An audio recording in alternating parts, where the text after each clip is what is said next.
Assalamualaikum warahmatullahi wabarakatuh. Bismillahirrahmanirrahim.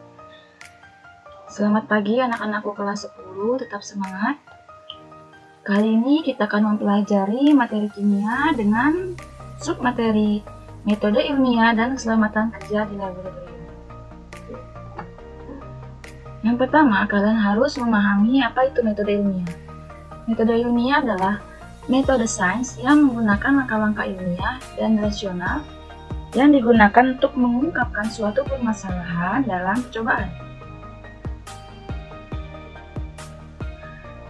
Langkah-langkah metode ilmiah yang pertama, merumuskan masalah, menemukan hipotesis, menetapkan variabel penelitian, menetapkan prosedur kerja, mengumpulkan data, mengolah dan menganalisis data, membuat kesimpulan, serta mengkomunikasikan hasil penelitian.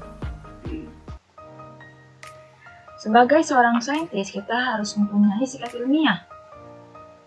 Terdapat 6 sikap ilmiah, yaitu sikap ingin tahu, sikap kritis, sikap terbuka, objektif, rela dan berani, serta sikap menjangkau ke depan. Di dalam laboratorium kimia, terdapat banyak alat-alat juga bahan-bahan yang beraneka ragam yang dapat kita gunakan untuk melakukan eksperimen. Tetapi kita harus memperhatikan keamanan dan keselamatan kerja. Berikut foto-foto dalam laboratorium kimia.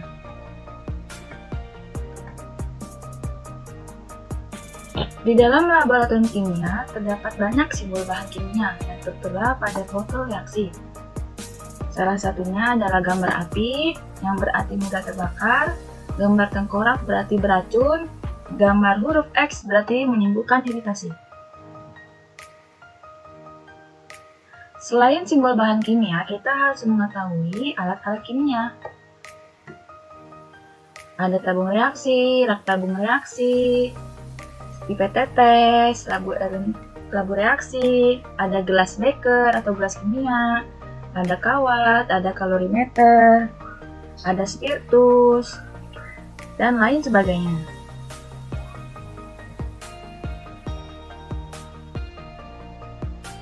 Karena banyak sekali bahan dan alat kimia, kita harus memperhatikan keselamatan dan keamanan kerja dengan menggunakan 8 alat keselamatan kerja di laboratorium kimia.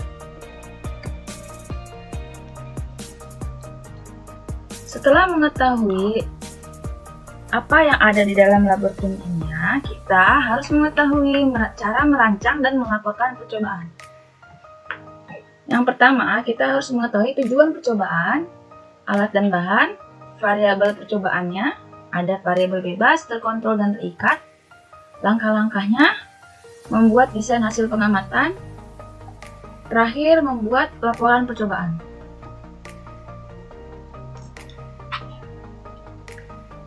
Di dalam laporan, kita harus menentukan variabel penelitian. Yang pertama, variabel bebas. Apa itu variabel bebas? Variabel bebas adalah variabel yang berdiri sendiri atau variabel independen yang tidak diubah oleh variabel lain yang dapat kita ukur.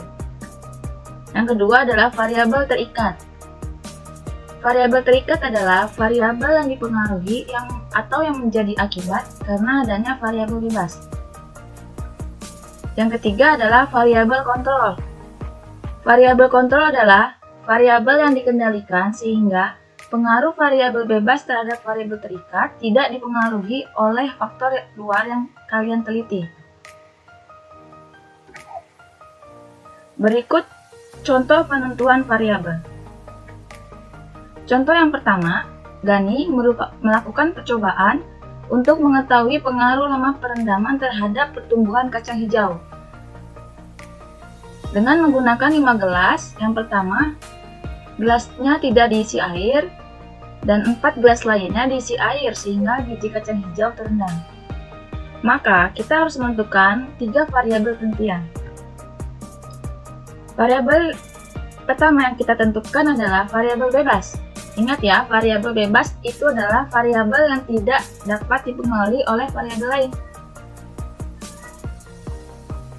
Dari contoh tersebut, kita tahu bahwa variabel bebasnya adalah lama atau durasi perendaman kacang hijau. Variabel yang kedua yang kita tentukan adalah pertumbuhan biji kacang hijau pada gelas yang terisi air dan tidak terisi air. Yang ketiga, variabel kontrolnya. Variabel kontrol dalam contoh tersebut adalah biji kacang hijau yang tidak direndam air, yaitu yang kalian amati.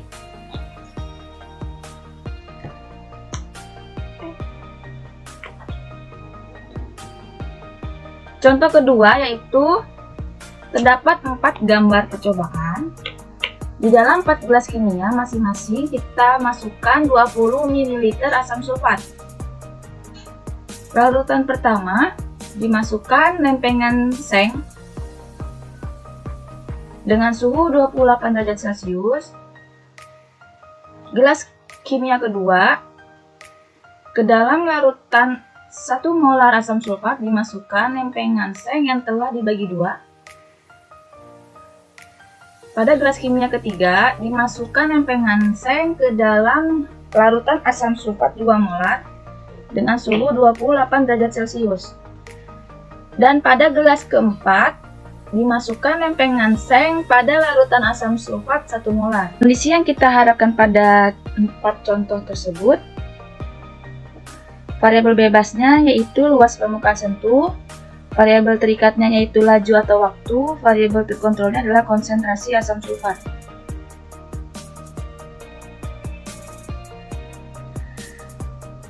Jika dalam soal kondisinya sudah ditentukan, maka kita pilih saja perbedaan di antara 3 variabel tersebut.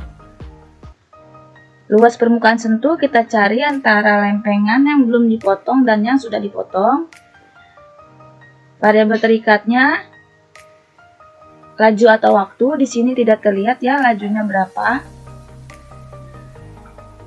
Tapi variabel terikat ini bisa kita ambil dari bebas dan terkontrol, karena terikat adalah hasil dari variabel bebas dan terkontrolnya.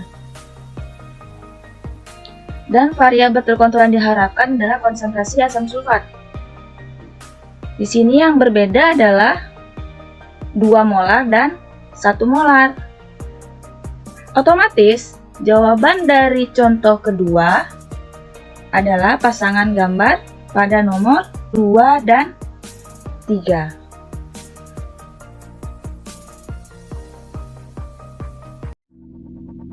Let it go, make my body go, make our bodies higher.